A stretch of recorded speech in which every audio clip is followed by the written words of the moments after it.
আমি এতক্ষণ যে সার্কিটটা কমপ্লিট করলাম সেই সার্কিটের কানেকশন ডায়াগ্রাম হচ্ছে এটি। দেখুন এটা হচ্ছে অপারেশনাল অ্যাম্পলিফায়ার, এটা হচ্ছে এলডিআর, এটা রেজিস্ট্যান্স, এটা ভেরিয়েবল রেজিস্ট্যান্স, আর এটা হচ্ছে এলইডি।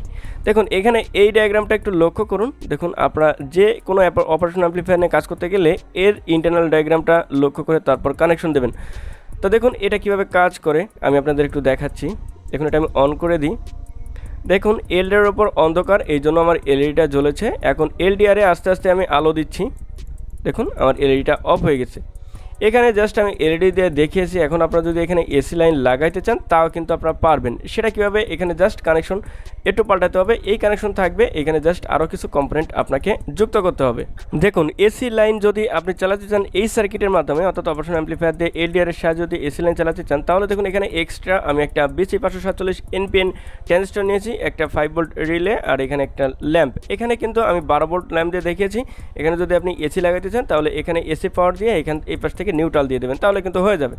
তো দেখুন এইখানে আমার এলডিআর উপর অন্ধকার আছে। এখন যদি আমি আলো দিই, দেখুন আমার রিলেটা অফ হয়ে গেছে।